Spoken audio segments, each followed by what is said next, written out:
जय भीम। नमो साथियों।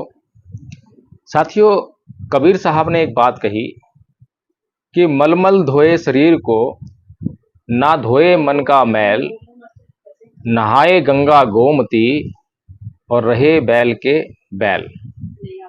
तो अभी कुछ दिनों पहले इटावा में यादव समाज के कथावाचकों के साथ में बहुत ही ज़्यादा अपमानजनक घटना को ब्राह्मणों के द्वारा अंजाम दिया गया और यह घटना एक जातिवादी घटना थी। यह लांछन लगाया गया यादव समाज के ऊपर। ये उनको शिक्षा देने का प्रयास किया गया कि यादव समाज क्योंकि शूद्र है, गैर ब्राह्मण है, इसलिए उसको हिंदू धर्म, ब्राह्मण धर्म के जो सिद्धांत हैं, जो नियम हैं, उनका पालन करना पड़ेगा। अब वे कौन से नियम हैं जिनका पालन करना पड़ेगा? वे नियम जिस कथा को करने के लिए यादव समाज के कथावाचक गए थे, वो भागवत कथा उसमें वर्णित है, जो वाल्मीकि रामायण है उसमें वर्णित है, रामचरितमानस है उसमें वर्णित है, महाभारत है उसमें भी वर्णित है। लेकिन अगर कोई व्यक्ति, कोई समाज गलतफहमी में जीना चाहे और अपनी गलतफहमी को दूर करने का बिल्कुल भी प्रयास ना करना चाहे, तो उसका भला कैसे किया जाता है? तो यही सब कुछ बातें जो हैं यादव समाज के साथ में आजकल घटित हो रही हैं। यादव समाज को सत्य के दर्शन कराने के लिए समय समय पर यादव समाज के भीतर ही बहुत अच्छे लोगों ने जन्म लिया। नलई सिंह पेरियार यादव एक ऐसा नाम है, चमकता हुआ सितारा है। अगर उनके मार्गदर्शन में यादव समाज अगर चलने का काम करे तो मुझे लगता है कि यादव समाज इस देश में एक ऐसा माहौल बनाने में अपनी महत्वपूर्ण भूमिका अदा कर सकते हैं जिसकी कि इस देश को आज बहुत ज़रूरत है। जी हाँ साथियों, आज देश में घृणा, द्वेष, वैमनस्य, हिंसा का माहौल गर्म है। हर एक व्यक्ति दूसरे व्यक्ति से या तो किसी जाति के आधार पर या धर्म के आधार पर, भाषा के आधार पर, भारत के लोग विभिन्न आधारों पर बटे हुए हैं और इन आधारों पर बटकर एक दूसरे के साथ में जो भारत का संविधान एक संकल्पना पेश करता है कि हमें एक राष्ट्र बनना है, उसके विपरीत कार्य करते हैं। और लाख समझाओ लेकिन मन से ये जातिवाद, ये सांप्रदायिकता निकलने का नाम नहीं लेती। मैं हिंदू हूँ, गर्व से कहो हम हिंदू हैं। फिर इतना ही नहीं, इसके बाद मुसलमानों से घृणा करो, मुसलमानों के खिलाफ दुष्प्रचार करो, अन्य संप्रदायों के खिलाफ घृणात्मक रवैया अपनाओ। केवल हिंदू ही गर्व से कह सकते हैं कि हिंदू हैं, बाकी लोग नहीं कह सकते। ऐसा रवैया, ऐसा दृष्टिकोण लेकर भारत में एक समाज जीने का काम करता है। फिर ये एक पार्टिकुलर एक ही धर्म की कहानी नहीं है कि केवल ये ब्राह्मण धर्म यानी हिंदू धर्म जिसे कह रहे हैं उसकी कहानी हो। यह कहानी हिंदू धर्म से निकलकर मुसलमानों तक पहुंचती है और मुसलमान भी इसी प्रकार की गफलत में जीने का काम करते हैं और इसी प्रकार से जो है वो भी वैमनस्यता का, हिंसा का, घृणा का शिकार हो जाते हैं। इसी प्रकार से ये कहानी निकलकर जो है अन्य संप्रदायों में भी जाती है। ईसाई समुदाय चाहता है कि इस देश में ईसाइयत हो, सिख चाहते हैं कि इस देश में सिखिज्म हो, बौद्ध चाहते हैं कि इस देश में बुद्धिज्म हो, जैनी भी इसी प्रकार चाहते हैं। हर एक संप्रदाय, जो व्यक्ति जिससे जुड़ गया तो उसी को पसंद करता है और उसी को आगे बढ़ाना चाहते हैं। ये जो खुद को आगे बढ़ाने की जो सोच है, इसी से जो है देश का वातावरण खराब हो रहा है। तो इसमें मैंने कहा कि यादव समाज अगर अपने महापुरुष, अपने नायक, अपने नेता पेरियार ललई सिंह यादव जी का जो मार्गदर्शन है, जो सच्चा मार्गदर्शन है, नेता तो बहुत से लोग हुए हैं, राजनीतिक नेता बहुत लोग हुए हैं, लेकिन वे वही बात करेंगे जिनसे कि उनको सत्ता का लाभ मिल सके। वो बात नहीं करेंगे जिससे कि समाज का उत्थान हो सके, समाज का भला कर सके। हालांकि भौतिक रूप से लगा होगा आप लोगों को कि इन नेताओं ने यादव समाज के लिए बहुत कार्य किया है, उत्थान किया है, निसंदेह किया होगा, लेकिन जो असली काम अभी बाकी है उस काम को करने का श्रेय जो है पेरियार ललित सिंह यादव जी को आता है। तो इसीलिए आदरणीय साथियों, हमें आज भारत के भीतर एक ऐसा माहौल बनाना है, एक ऐसा वातावरण बनाना है जिसमें हिंसा, द्वेष और घृणा के लिए कोई स्थान ना हो, कोई जगह ना हो। पीछे एक वीडियो बनाया जिसमें यह बताने का प्रयास किया गया कि किस प्रकार से यादव समाज हिंदू धर्म की चपेट में है, जबकि हिंदू धर्म ने उनको बार बार जो है अपमानित करने का काम किया है। अखिलेश यादव जी का जब आवाज था, जब चेंज हुआ और उसमें वर्तमान मुख्यमंत्री योगी आदित्यनाथ जी जब प्रवेश करने वाले थे, तो प्रवेश करने से पहले उसकी गौमूत्र से, गंगा जल से, पता नहीं किन किन औषधियों से जो है उसको पवित्र कराने का काम या भ्रम फैलाया गया कि पवित्र कराया गया है। इसका मतलब था कि अखिलेश यादव जी जो है वो क्षत्रिय नहीं है, राजपूत नहीं है, हिंदू नहीं है, वे अछूत हैं। ये यादव समाज के लिए बहुत बड़ी बात थी, बहुत बड़ा सबक था।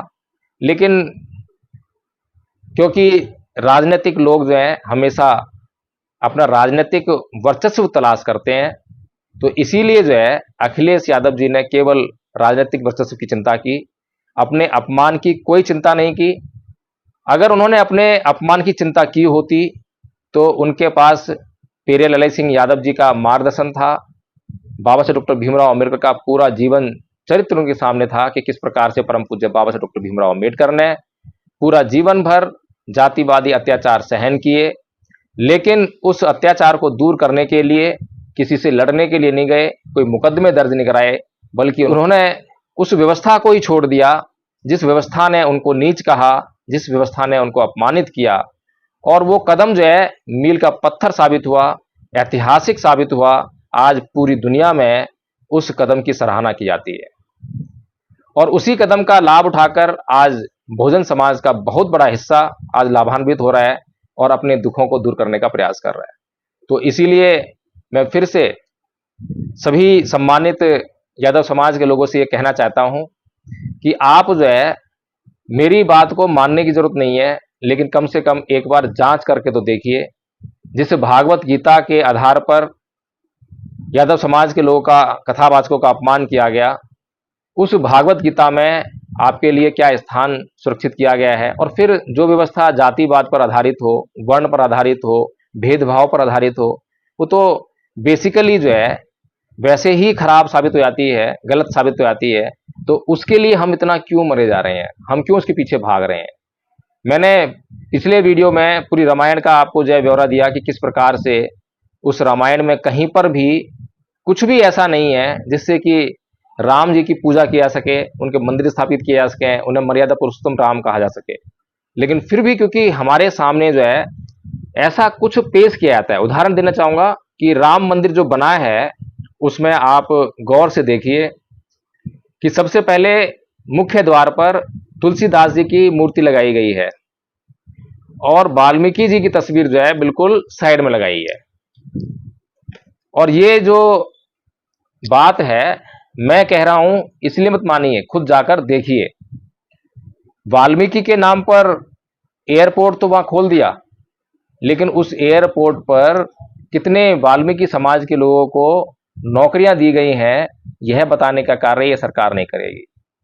खैर, एयरपोर्ट तो इसलिए खोला कि वाल्मीकि समाज जो है कहीं ऐसा ना हो कि राम से, रामायण से दूर हो जाए और रामायण को पढ़ने लगे। और वाल्मीकि रामायण तो पढ़ाते नहीं है। और क्यों आपने गोस्वामी तुलसीदास की मूर्ति जो है पहले लगाई है? पहली रामायण किसने लिखी है? राम के जीवन का आधार, रामायण का आधार कौन सी रामायण है? रामचरितमानस है या वाल्मीकि रामायण है? तो वाल्मीकि रामायण पहले लिखी गई, उसके बाद ही रामचरितमानस लिखी गई। तो वाल्मीकि की मूर्ति जो है मुख्य द्वार पर क्यों नहीं लगाई गई? वाल्मीकि भी ब्राह्मण हैं और तुलसीदास भी ब्राह्मण है, दोनों ब्राह्मण हैं। हालांकि वाल्मीकि समाज के लोगों को जो है ये सुनकर अजीब लग रहा होगा और इसको शायद ही मानने का वो काम करें कि वाल्मीकि जो है वो ब्राह्मण है। लेकिन इस बात की आप जो है खुद से खोजबीन कर सकते हैं। वाल्मीकि रामायण को पढ़िए, वहां से आपको जो है ये सारा जो चिट्ठा है आपको मिल जाएगा। लेकिन समस्या यह है कि वाल्मीकि समाज के लोग वाल्मीकि की पूजा तो करते हैं लेकिन वाल्मीकि रामायण को कभी पढ़ते नहीं है। और आरएसएस के लोग बड़े चतुर चालाक हैं, वाल्मीकि समाज के लोगों को वाल्मीकि पूजा कराएंगे लेकिन उनको भी सुंदरकांड के पाठ करवाएंगे। अब ये षड्यंत्र जो है समझने वाली बात है। षड्यंत्र ये है कि अगर वाल्मीकि की मूर्ति सामने लगी हो तो लोग जो है वाल्मीकि रामायण की तरफ बढ़ने लगेंगे, वाल्मीकि रामायण को पढ़ने लगेंगे। और वाल्मीकि रामायण जो है राम और रामायण की सारी पोल पट्टी खोल देती है कि वहां पर जो है आपको सत्य के दर्शन होने लगते हैं। और रामचरितमानस जो है उसी कहानी पर बड़ा लाग लपेट करती है। वो जो कहानी है, असली कहानी जो है उसको छुपा लेती है और उसमें जो है एक श्रद्धा का भाव, भक्ति का भाव उसमें जोर जबरदस्ती से डाल देती है। तो इसीलिए यादव भाइयों, नाराज होने की आवश्यकता नहीं है, मंथन करने की आवश्यकता है। अभी कुछ वीडियो मैंने देखे जिसमें कि यादव समाज के लोग गाली गलौज की भाषा इस्तेमाल कर रहे हैं, बहुत उग्रता दिखा रहे हैं, हिंसा का प्रदर्शन कर रहे हैं ब्राह्मण समाज के खिलाफ। यही गलती जो है ब्राह्मण धर्म ने की है कि उसने हिंसा फैलाई है, द्वेष फैलाया है, घृणा फैलाई है। और जो लोग ये सब काम करते हैं उनका वजूद मिट जाता है, उनका अस्तित्व खत्म हो जाता है। तो आपको वो काम नहीं करना है। आपको जो है वो काम करना है जिससे ये जो ब्राह्मण समाज है उसको जन्मों जन्मों तक ये कहानी याद हो जाए कि यादव समाज के साथ में हमने क्या घटना को अंजाम दिया था, जिसका परिणाम ये हुआ कि उस समाज ने हमारी व्यवस्था को ही ठोकर मार दी।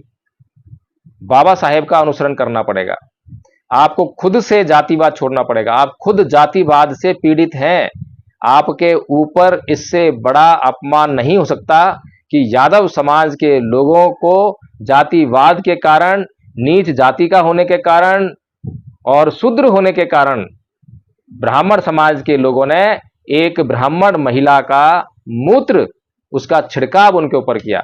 इससे ज्यादा अपमान और क्या हो सकता है। लेकिन कबीर जी वाली बात ही है कि मलमल धोए शरीर को, ना धोए मन का मैल, और नहाए गंगा गोमती, रहे बैल के बैल। तो आपको ये दिखाना है कि आपको शरीर को नहीं मलना है, इसको नहीं धोना है।